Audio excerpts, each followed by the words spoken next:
Bismillahirrohmanirrohim. Assalamualaikum warahmatullahi wabarakatuh. Perkenalkan saya Fatmawati SPDI, guru SD 169 Rupiah, Kecamatan Majauleng, Kabupaten Wajo, Provinsi Sulawesi Selatan, calon guru penggerak Angkatan 8. Izinkan menyampaikan kesimpulan dan refleksi pemikiran Ki Hajar Dewantara. Dasar-dasar pemikiran Ki Hajar Dewantara. Yang pertama, menuntun.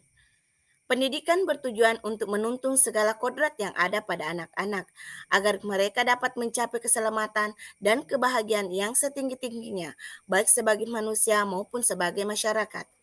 Yang kedua, kodrat alam dan kodrat zaman. Dalam artian, menjelaskan bahwa dasar pendidikan anak berhubungan dengan kodrat alam dan kodrat zaman. Kodrat alam berkaitan dengan sifat dan bentuk lingkungan di mana anak itu berada, sedangkan kodrat zaman berkaitan dengan isi dan irama. Yang ketiga, berpihak pada anak. Dalam artian, dalam proses pendidikan bebas segala ikatan, dengan suci hati mendekati anak, bukan untuk meminta hak sama anak, tetapi bagaimana kita berhamba sama anak. Proses pembelajaran dilaksanakan dalam suasana yang penuh keterbukaan, kebebasan, serta menyenangkan. Yang keempat, budi pekerti. Bagaimana kita mampu menselaraskan hidup antara cipta, rasa, karsa, dan karya. Yang kelima, bukan tabula rasa. Dalam artian, anak bukan kertas kosong yang bisa digambar sesuai keinginan orang dewasa.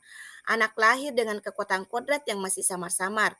Tujuan pendidikan ini bagaimana kita mampu menuntun, memfasilitasi, membantu anak untuk menebalkan garis samar-samar tersebut, agar dapat memperbaiki lakunya untuk menjadi manusia seutuhnya. Yang keenam, guru sebagai petani kehidupan. Dalam artian, murid diibaratkan sebagai tanaman. Guru hanya dapat menuntun tumbuhnya tanaman dengan cara memperbaiki kondisi tanah, memelihara tanaman, memberi pupuk dan air, membasmi ulat-ulat atau jamur-jamur yang mengganggu tanaman tersebut. Di sini refleksi pertanyaan ada 3. Yang pertama, apa yang Anda percaya tentang murid dan pembelajaran di kelas sebelum Anda mempelajari modul 1.1? Yang kedua, apa yang berubah dari pemikiran atau perilaku Anda setelah mempelajari modul ini? Yang ketiga, apa yang Anda dapat segera Anda terapkan lebih baik agar kelas Anda mencerminkan pemikiran Ki Hajar Dewantara? Di sini yang saya lakukan kepada murid sebelum pembelajaran di kelas, sebelum saya mempelajari modul 1.1. Yang pertama, dalam proses pembelajaran saya lebih dominan dibandingkan siswa, teacher center. Dalam artian, saya mengajar dengan pembelajaran metode ceramah. Yang kedua, melaksanakan pembelajaran tanpa memperhatikan keragaman potensi yang dimiliki peserta didik. Yang ketiga, masih terlalu fokus dengan KKM kognitif yang diperintahkan tanpa memperhatikan aspek lain yang dimiliki oleh peserta didik.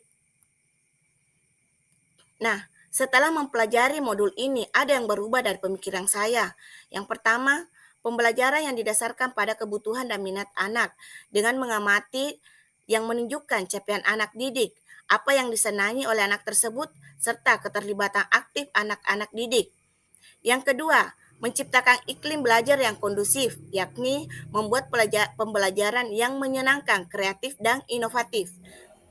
Yang ketiga, memberikan kebebasan kepada anak untuk mengembangkan ide, berpikir kreatif, tapi tetap menuntun. Yang biasa kami lakukan yaitu dengan metode diskusi. Nah, di sini yang saya terapkan di kelas yang mencerminkan apa pemikiran dari Ki Hajar Dewantara. Yang pertama, pembelajaran yang menyenangkan yang berpusat pada murid. Yang kedua, menjadi guru yang menuntun, bukan menuntut. Yang ketiga, melaksanakan pembelajaran sesuai kodrat alam dan kodrat zaman. Yang keempat, pembelajaran yang mengutamakan budi pekerti dan akhlak.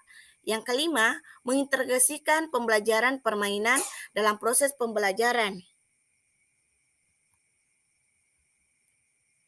Anak-anak tumbuh sesuai kodratnya sendiri. Pendidik hanya dapat merawat dan menuntun tumbuhnya kodrat itu. Terima kasih, salam dan bahagia.